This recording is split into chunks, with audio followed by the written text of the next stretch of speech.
Welcome to the This Is Not What I Signed Up For podcast. This is a series of podcasts aimed at new managers, supervisors, and team leads, giving you bite-sized takeaways that you can take in a short space of time. Check out the book of the same title on thisisnotwhatisignedupfor.com or over on Amazon. If this sounds like it's for you, then this is the podcast you signed up for. Let's get our feet wet and learn to swim with today's episode.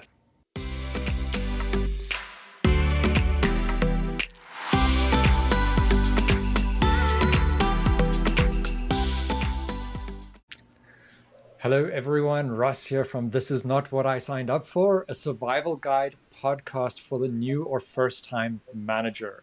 Having been promoted from a technical specialist or a solo contributor to leading people, which is a very different skill set. So we're here to teach you how to swim so that you don't sink after you've been thrown into this role. And today I am joined by Robin O'Grady. Robin, it's great to have you with us. Welcome. Thank you. I am so excited to be here. Great. That's what I like to hear. Robin is an international speaker and wellness expert, and she's dedicated to empowering individuals and organizations to achieve attainable wellness goals, leading to a sustainable workplace culture. Outside of her professional pursuits, Robin finds joy in dancing, group fitness, aerial arts, which we bonded on a bit, and just for fun doing handstands. I'm not quite there yet. I'm on the shoulder stand side. She's based in Calgary with her husband and 2 boys. So, Robin, welcome. I like to jump straight into a bit of an icebreaker here. And I want to find out what is possibly the worst piece of advice you've received or the worst mistake you've made in terms of management. Yeah, that's an easy one for me to answer, actually. Although, unfortunately, there are probably multitudes that I could talk about, but I'll give you one. My very first, I worked in hospitality for many, many years, and I had a restaurant. So it was the very first restaurant that was mine. They gave it to me. I was the manager, and I was so excited. I was very young. I think I was 23 years old. And the mentor that I had at the time said, as soon as you go in, make sure that you make a lot of changes so that you can assert your authority right from the get-go. Yeah. And so probably the worst piece of advice that I've ever been given, and one that I would never reciprocate upon anybody else. Yeah, that's a challenging one. Yeah. Cool. Well, I wonder if that brought in any conflict, because today we're going to be talking about conflict and culture, both internally within the business and teams and things like that, but also externally in terms of customers and folks you're engaging with. So Robin, diving in, how does conflict manifest within team members, within customers and things like that? What do you see happening? Yeah, I think that a large percentage of the time, conflict manifests from a lack of communication or poor communication. I think that when we are unclear about what is expected of us, or if there is no communication whatsoever about those things, it causes unsurety, it causes sort of this situation where people feel unsafe.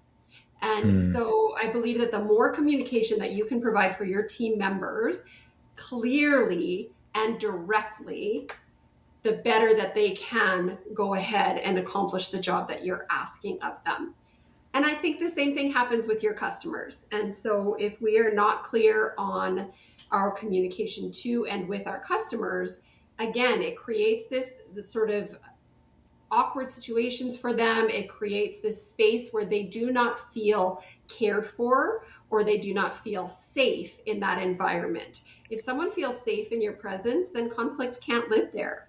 Yeah, that's a very good point. And, speaking from my own personal experience and things like how my brain can work sometimes, particularly if I'm stressed or something like that, if I'm not getting communication, I start spiraling into why am I not getting communication? What is it that I've done, or what is wrong? Why is there no comms here? I'll spiral into situations that don't actually exist, but can be seen as a bit of a result of that lack of communication. So very interesting that you say that. And I think with customers as well, if you're not managing expectations, things like that, it can definitely kick in there. Uh, you know, with that in mind and the communication side, what are some of the things that people can do to address this? How do you dive into this and address it? Because it's a complex space and there's so many triggers that could be there. Yeah, and I think speaking to new managers, especially because that's sort of the topics that we're covering here, I believe that there's this idea sometimes from a management perspective that the client or the customer or the staff person doesn't need to have all the information. And that's maybe true in some ways. There are certain things that are high level things that that person or that level of person within the company doesn't need to be aware of. But everything that they do have to manage, they should have the most information about those things that you can provide. The more direct that we can be, and truthfully, the more honest that we can be, the better off that we are. And I think a lot of times we are not intentionally not giving them the information or even intentionally holding back. We just think it's not their business. And Mm, so, instead of saying, these are all the things that you need to know to successfully complete your job, we sort of have this give and take that becomes much more take than give. And so we end up in a situation where staff is, like you said, human beings are very imaginative. And so they're creating stories that don't exist, all because they just don't have all the information. So the more that you can be direct and honest with your members, team members, or clients, the better off you're going to be. And I've never, ever had a situation where directness hasn't served me really well in a management capacity. And I think sometimes we try to talk around or we go in circles and we're trying to sort of like figure out how to communicate. And so if you can just make sure that you're just being as direct as possible, this is what I need from you. This is why I need that from you. Thank you very much. And let them go and do their job. yeah. That's the best case. And I think you hit on such an important component there, just in that last sentence that you said, which is communicating that why you're doing Why? something. Yeah. It makes such a huge difference in that kind of explanation instead of just like do as I say kind of Yes. thing in the Yeah. extreme. The why gets a bit of explanation, it gets a bit of engagement, it brings understanding, and that's really, really important there. Uh, Perhaps that's a good lead into kind of the next space I wanted to ask you with. I mean, with these kinds of conversations, with this communication, definitely comes culture. Yeah. So, how does culture come into this? How do you grow a culture to kind of do that? Yeah, How do you manage absolutely. it? And that's what I was going to say. That why is what ties your team into having, what's the word I'm looking for? Engagement in the Mm, business.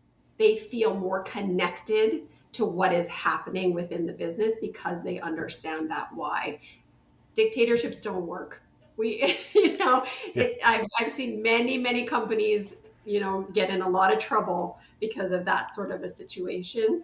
And I was thinking about it because I also teach, in the fitness realm, I teach classes. And so I have students in front of me all the time. Or when I'm presenting as a professional speaker, you have these people in front of you all the time. If you can give them the why in that situation as well, it creates a bond between Mm. you and them and the needs of the company.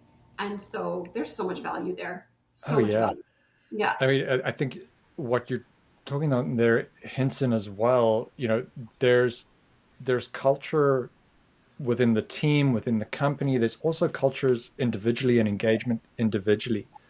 So, Yeah. how do you kind of what's a good way of approaching that balancing act there, or not even a balancing act? Like how do you facilitate that culture on these different levels that are in there? Yeah. I really take a lot of time to try to get to know the people that work for me. And so I think that one of the things that I've sort of been known for is in a director level, if you are, I don't know, the cleaner of the facility, I know your name and I know about you. I know who you are. And you know me. I share about myself as well. So it's not a one-way street. But even in spaces where I am not the direct report, but maybe I'm the direct report's report, I still know you. And so I think that one-on-one connection is very valuable. Of course, there is a line between, professionalism and personal relationships. And so finding that line is something that takes practice and time. And so you do figure that out. But you still have a good sense of who I am, and I have a good sense of who you are. And one thing that I recommend to my mid-level management team members is that they do a SWOT analysis of every team member that they have, and that they do that about every 6 months and sit down and just measure the strengths, the weaknesses, the opportunities of the team members that they have, so that they can sort of get a little deeper into whether or not the positions and the roles that their team members are in really do align with the strengths that those team members have. And that allows you to make shifts and changes that really create a space where everybody is doing the thing that they should be doing. Yeah, I think that's something I bring up in my book as well, is that you've got to set those KPIs that make sense, and like starting to know the people and how it fits is a really, really good way of doing that. Yeah. Robin, we're gonna, I think, wrap up a little bit here and get our quick nuggets out there. Do you have any other advice or any tidbits that you want to leave our listeners with after today's chat? If you want to know what's happening with your team, ask them. That would be the one thing that I would say. So just in that same realm of communication, if you want to know, ask them, and then and excuse a little bit of a vulgar language, but then shut up and listen to what they Yes. say. You don't need to solve a problem immediately. You can listen, take it in. That's so vital. And it's so hard to learn that sometimes, because you're listening to solve the problem instead of actually listening to what someone has to say. That's vital. And I think meeting with folks and getting to know them is great. I generally have a rule that I meet frequently with any teams that I'm with, because I want to have that engagement and not be 3 months down the line where I have my next conversation with you. Oh, you did something wrong 3 months ago and no one told you, or we could have improved this, or that was really great, because you forget in 3 months. I forget sometimes what I had for breakfast. So Yes. Great. Robin, thank you so much. Do you want to give a little shout out about what you're working on at the moment? What's exciting in your world there? Yeah, sure. I'm working as a consultant and as a professional speaker, and I'm really just out there helping managers and helping companies to solve these problems. That's what I would love to do. I love working with small to mid-level companies, and those that work with customer service are really sort of right in line in my specialty. So fantastic. And Robin's details will be in the bio of the podcast, where you can find out some more information there. Robin, thank you so much for joining us today. This has been great. Love the conversation, love the approach on communications being that vital point around conflict. This has been great. Thank you so much for joining us. thank you for having me. Wonderful. Have a good day further. And thank you very much to our listeners. Cheerio.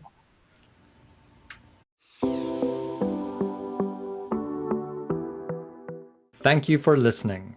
If you liked what you heard, give our guests a follow and hit the subscribe button for plenty more content like this. I have a book out covering the types of subjects you've just heard about, available on my website, thisisnotwhatsignedupfor.com, or over on Amazon. While you're at it, sign up for my newsletter to get news about blog posts, e-courses, and new episodes as they're released. If you'd like to get me in to speak to your leadership teams or to coach some of your managers, reach out to me via the website or drop me a line over at LinkedIn. Till next time, keep swimming.